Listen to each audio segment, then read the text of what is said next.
Sometimes I like to go back and watch old Disney movies. Recently, I've watched Rapunzel. The movie is called Tangled, but the story is about Rapunzel.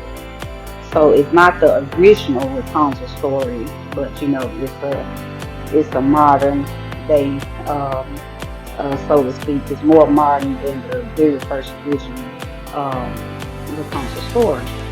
But this just, with the Disney movies, you can always relate those back to real everyday life. And with the Rapunzel movie, in case someone had never heard of Rapunzel or don't know anything about Rapunzel. So Rapunzel was a princess, but she was stolen away. She was taken, from her family, so that a witch was using her beauty, her light, and her hair as like a beauty spell almost. She was using her hair to keep her young and to keep her beautiful. So whenever Rapunzel was seen, then her hair would glow. And when the witch, touched her hair or brushed her hair, then then she would receive some of the beauty and youth. Okay? So, but the thing was is that Rapunzel, she was, raised by the witch because, of course, she was stolen. She was taken away from her family at birth. So that's the thing that I didn't mention, is that she was taken at birth. So she never knew that she was actually a princess. But the witch kept her in this tower, and she forbid her. Is not well, she did forbid her, but she forbid her in a way as to make Rapunzel believe that she was keeping her safe. She didn't, demandingly say, or, forcefully say, you will not leave this, tower, but she made it seem as though she was keeping her safe by keeping her in the tower, that the world was this big, horrible, bad place with a lot of bad people, which is not, that's not a lie. But she didn't want her to leave because she didn't want her to be discovered. Because Rapunzel, like I said, that she was a princess, so her parents was the king and the queen of that, town or village or whatever that they lived in. So, of course, everyone was on the lookout for her. She was beautiful. She had long, gorgeous hair, so she would definitely draw eyes if she left the tower. She would draw eyes, and then she looked nothing like the witch, of course, because the witch was a witch, so she, even when she had the beauty and the, youth or whatever, she didn't look like Rapunzel, I say that. She didn't look like Rapunzel, so she didn't look like that could be her child. And then if it was her child, who the dad? So letting her out the tower would have raised a lot of eyebrows and brought a lot of questions, which would have revealed who she actually was. So of course the witch would not want her to know her true identity. She would try to keep her from that, and she, Rapunzel was willingly, allowing her to brush her hair. She was willingly giving her life to the witch because she thought she was in a safe place. She was in the tower where her quote unquote mother told her she was the safest at. So she was in the tower, she was being cared for by her mother. So she was in a very vulnerable place, but she was freely given all this life. But what she didn't realize is that her mother had more to gain from her than she did from the mother. She would let down her hair to help the mother get up the tower whenever she left the tower. Okay, but she thought that that was her, doing her due diligence as a child, showing her appreciation as a child, and her mother going out to get the things that they need or whatever. And so yeah, so I'm gonna help her up because she takes such good care of me. She has provided me with this nice, tower where I can, talk to the frogs and the birds and all of those things, and and I keep the tower clean, you know. So she thought she was doing her due diligence, and she was freely giving of her life. But something in the inside of her was calling her to the outside, okay? Because her parents, the king and queen, her parents, they would have a lantern, festival, or like they would light lanterns every year on Rapunzel's birthday because that's what they did to celebrate her birth. That they lit lanterns and lanterns filled the sky. So they would have like a festival every year where everyone in the village or from the town or whatever, they would come and watch all the lanterns in the sky across you know the village and float far away and all this good stuff. So it was like a beautiful sight to see. And just imagine at nighttime the sky is full of lanterns, and this is a celebration put on every year by the king and queen.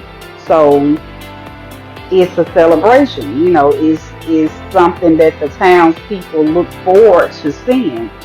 So Rapunzel wanted to go out and see it. She didn't want to be in the tower this year. She wanted to go out. If maybe she had, seen a little bit of it at one point, but wasn't able to see the full thing, I'm not sure. But she wanted to go out and she wanted to go in the town and see it because the tower that she stayed in with the witch was in the woods. So she wanted to go out, I guess, to get a better view. Okay. So of course she was nervous to say this to her mother because the mother, said that it was a lot of big bad people out there.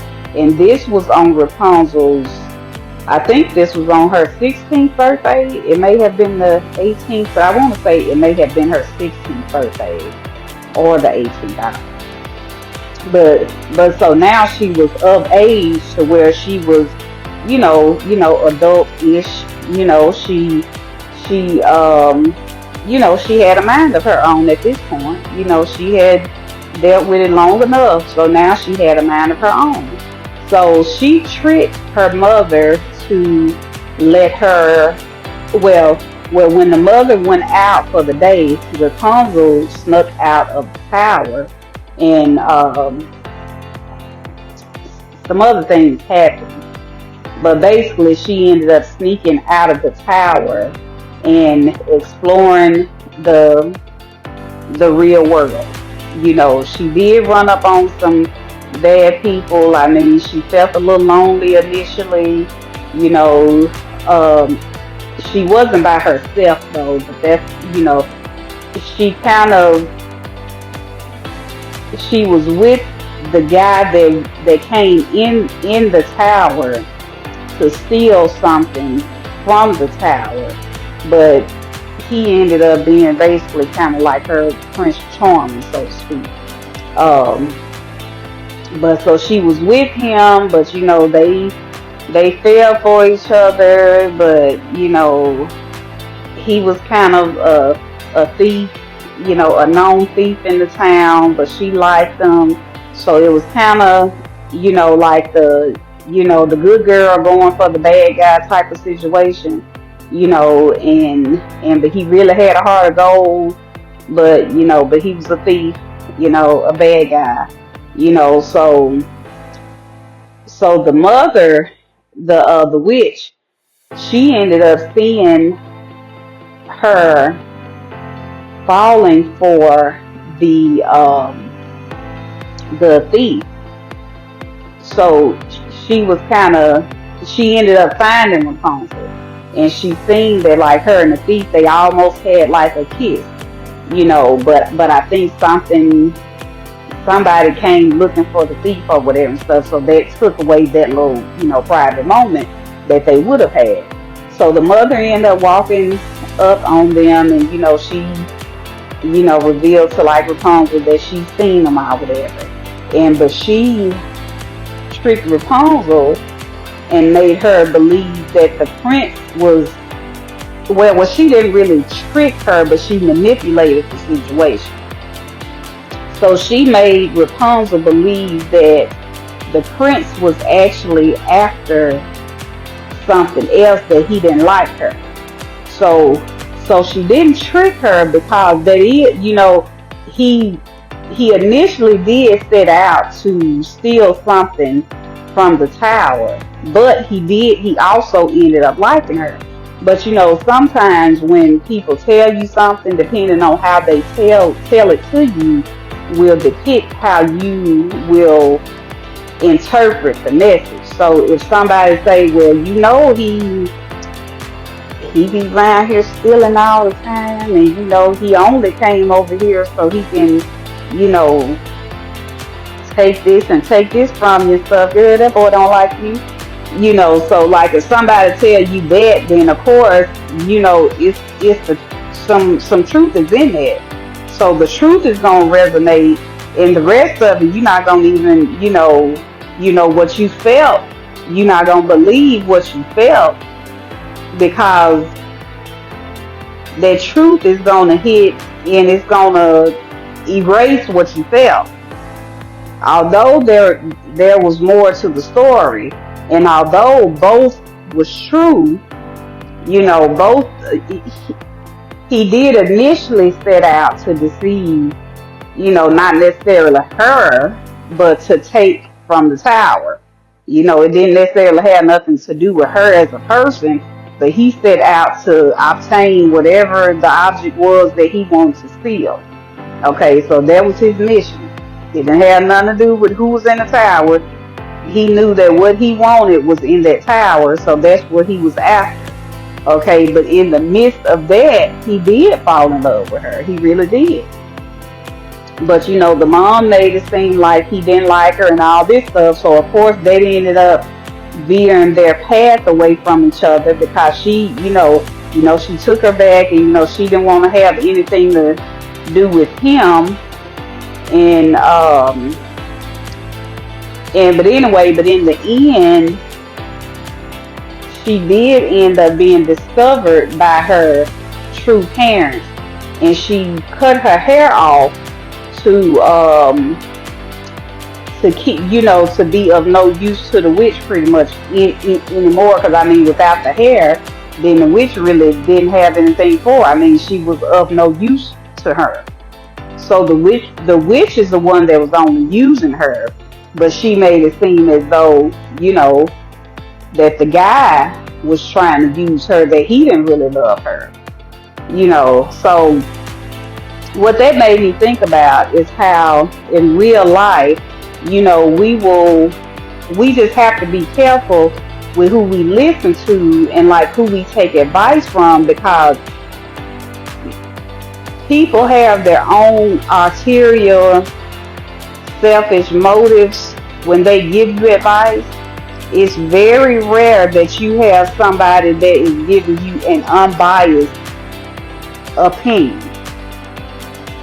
Most people are not able to pull themselves out of the scenario to be unbiased.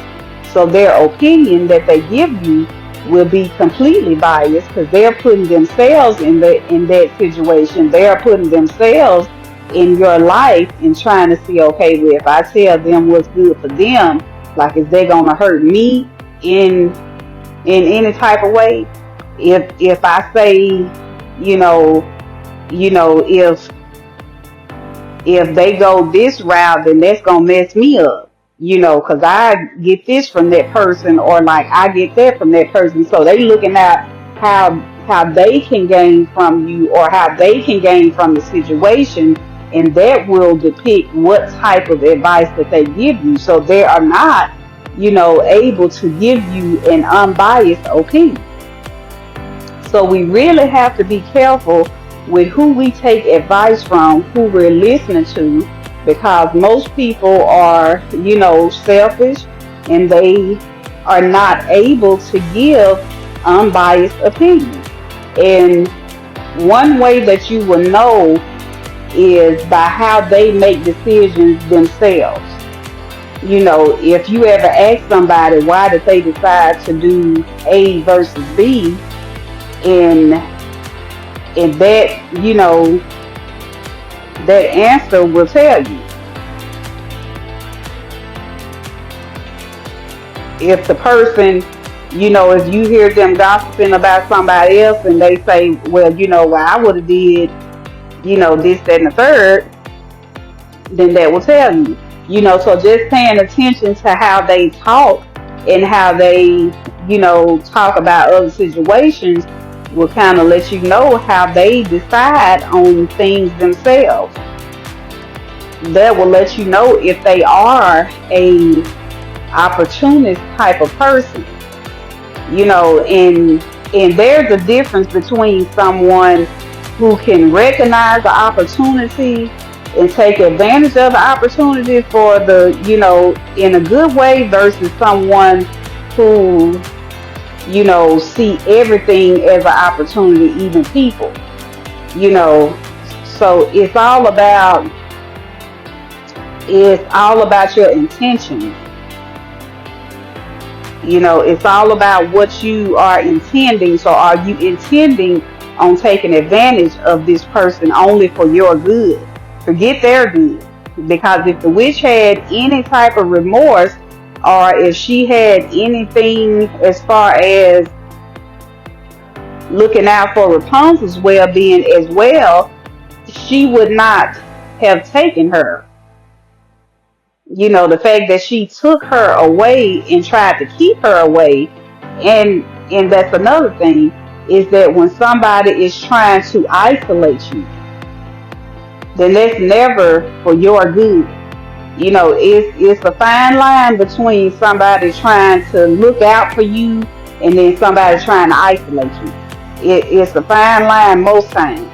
And when they're trying to isolate you, they want control for their betterment. They're not looking out for you. They want control for them. If they can control you, if they can control the situation, then they're the only one who's gaining. They're the only one who wins. But the thing that these people, these people with the opportunistic, type of personalities, the thing that they need to always remember is that there will always be something in the inside of you telling you that, what's right, what's wrong. There will always be something calling out from the inside of you, in the innermost parts of you, that's telling you something is not right here. I need to get away. I need to get out of this situation. This is not a good place for me. I need out. Something in the inside of you, which that something would be the Holy Spirit, or something would be the God that's within you, would be calling out in the inside of you, that's just not settling with you. It's just not sitting right. It just won't let you rest.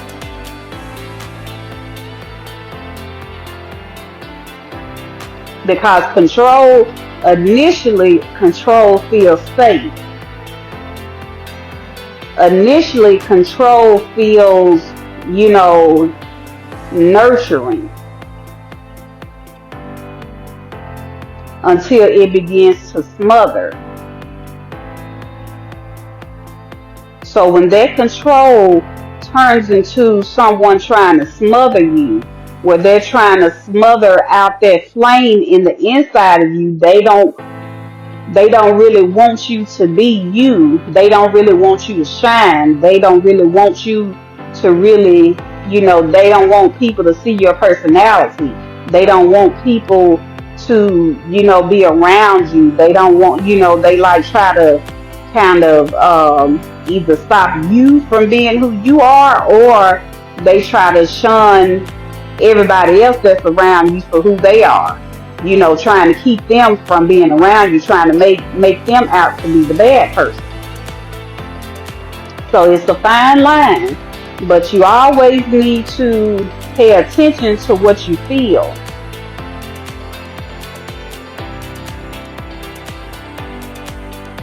And you can trust how you feel when you know that you are not coming from a opportunistic place too.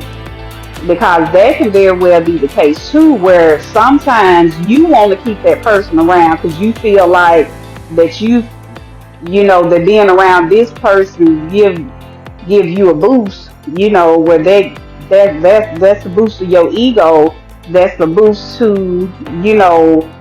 um, to your popularity, that's a boost to, where you're getting something from this person, which I mean, I know we all have, different people in our lives for different reasons, but y'all know what I mean. Like it's a fine line, when you only really friends with that person, or you only really in a relationship with that person for who they know.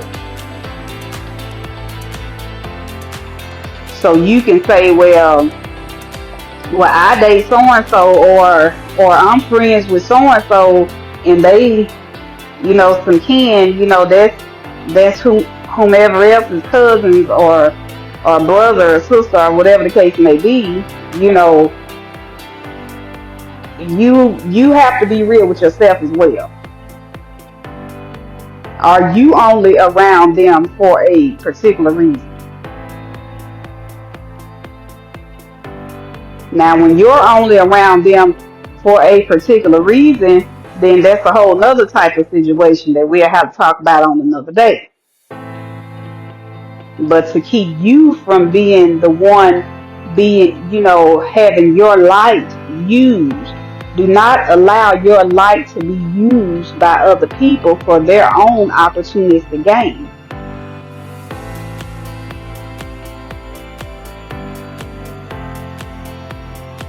It may feel good to your ego to have that attention, to have all of that, where like it feel like, okay, well, they must really love me because they don't want me around nobody else. So that feels good to say that. That feels good to even think that. But is it really because they want you that bad, or is it really that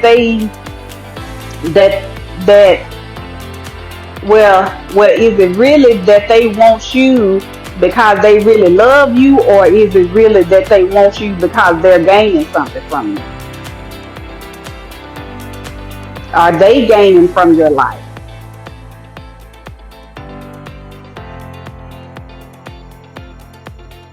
And at that point, you have to pay attention.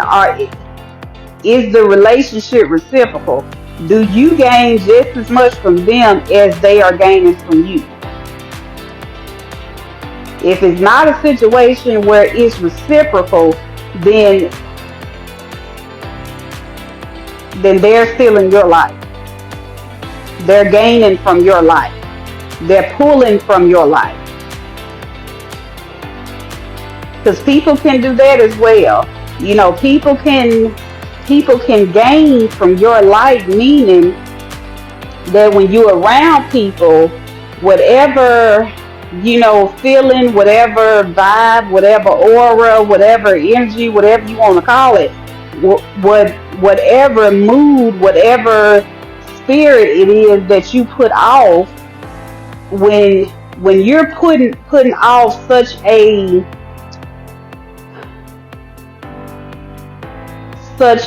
phenomenal, beautiful spirit, other people will gain from that as well. That's why self-love is so important, because when your self-love is so in that's really what that is. Your light is the God in you, which the God in you will develop you to have self-love. So, but when you are walking in that, that's a beautiful spirit to walk in. So the other people around you will feel that, and they're able to kind of tap into that through you. That's the thing that we don't understand. That's the thing that we don't get, is that it's actually in. And now when I say this, I'm not saying this in an egotistical way, but this is real. It's it's a privilege for other people to hang around, to even be in the presence of someone truly walking in self-love. And I'm not saying that from an egotistical standpoint. I am saying this from an honest standpoint. It's a privilege because everyone is not able to walk in that spirit truly and honestly. Everybody is not able to embody the spirit of self-love. So when you embody that spirit, other people are able to tap in through you. Because that self-love is going to glow and grow and extend out. So they're able, well, like in the Bible where it says, the woman with the issue of blood touched the hem of his garment.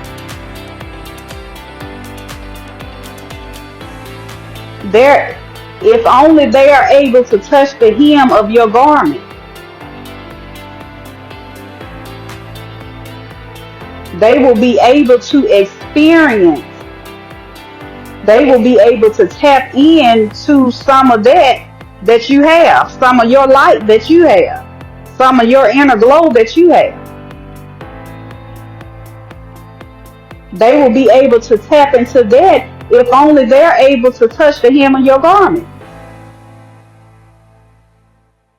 Let alone if you're intimate with them.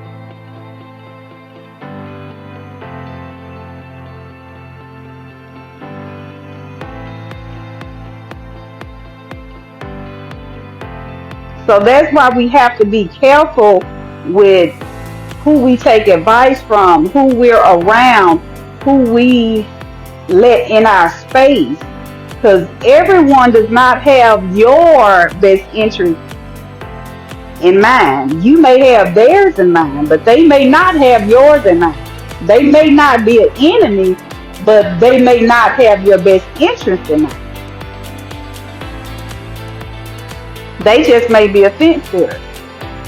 They don't care, either way if you make it or you don't. Some people just don't care because they not really into people like that. Unless you are providing them with something. And then some people are, like a frenemy, where they only want to be friends just so they can see what you up to, so they can either try to beat you or copy you. So you have to watch out for them too. And sometimes some people, most times people see your potential before you see your potential. So some people, when they see your potential, then they will try to nurture the potential in you in order to benefit them.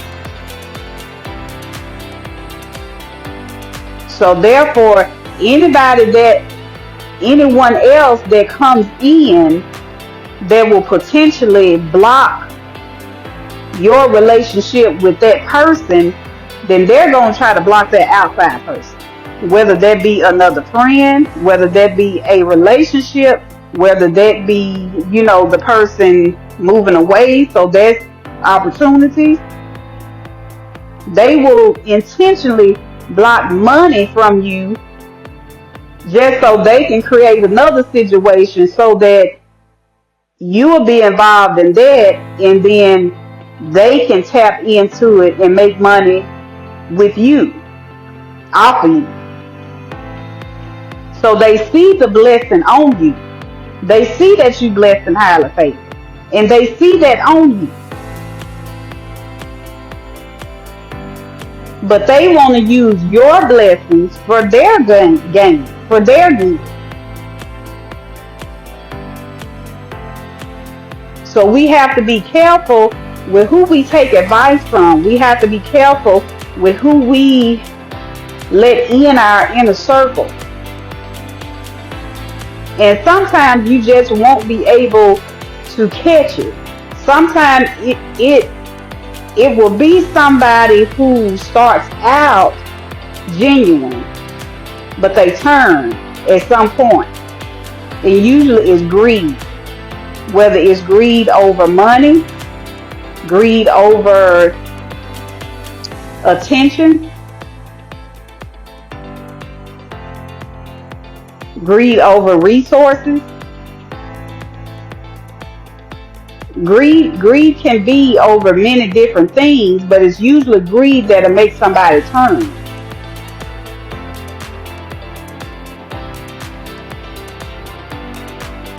Like, and it may be ego sometimes. Well, greed and ego would kind of run together, but it's either going to be greed or ego the reason why that person turns on you.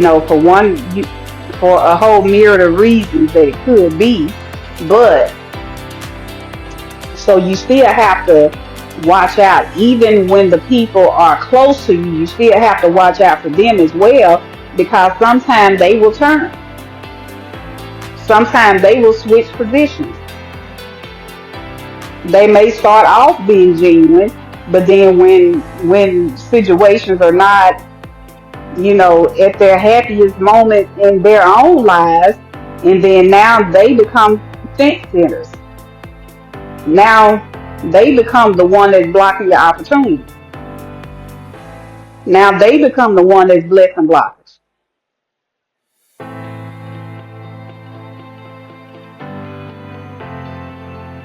People are going to people.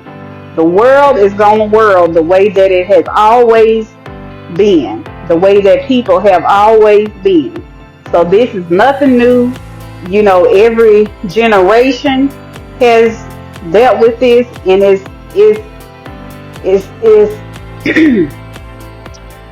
sad that we have to watch out the way that we do, but we have to always be on alert, because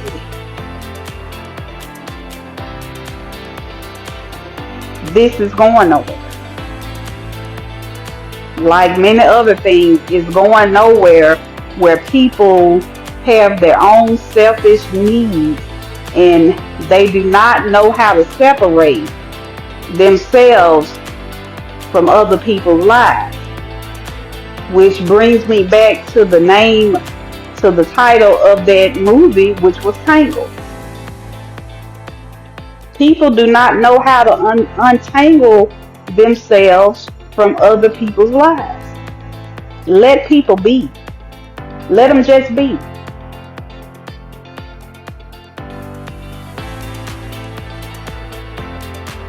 If they get untangled with you and they, roll on over to the next person or whatever, okay, fine. If it's meant to be, it will be, one way or another. If it's meant to be, it'll be. Your blessings, if they're meant to be, they will be.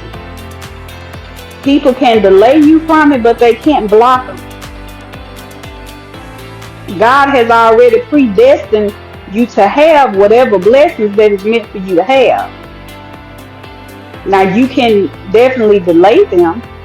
You can talk yourself out of them. But that's the thing that we have to realize, is that most times we will talk ourselves out of it. We will listen to what people say and allow that to talk ourselves out of it.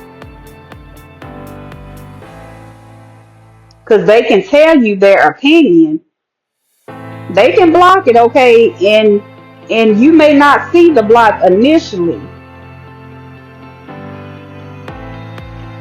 But once the Lord sees that you are in your right mind again, and he will bring the blessing around. Most times he will bring that blessing around, not all the time though.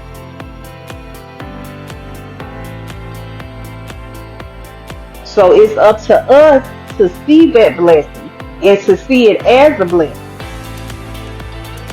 But if you got somebody in your ear telling you that what you felt wasn't what you felt, that it actually was somebody trying to take advantage of you, but you know you felt something completely different, and you go with what they say, you just missed out on your blessing. You just missed it.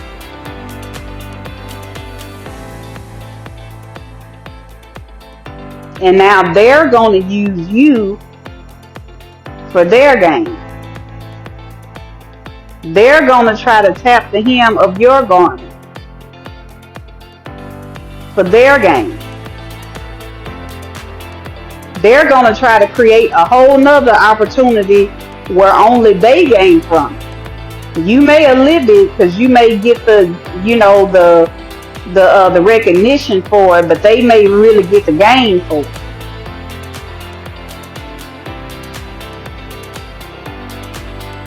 So we just have to be mindful of who we have in our inner circle. Now, I'm not saying all of this for anybody to be paranoid, but you will have like an inner knowing.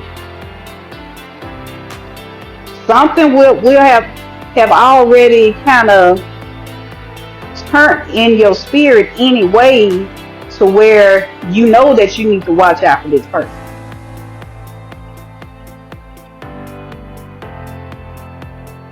You will know. And when you know, then it's easier for you to see, it's easier for you to recognize, it's easier for you to call out, and it's easier for you to turn away. So let's be mindful, and let's just not get tangled up with the wrong people.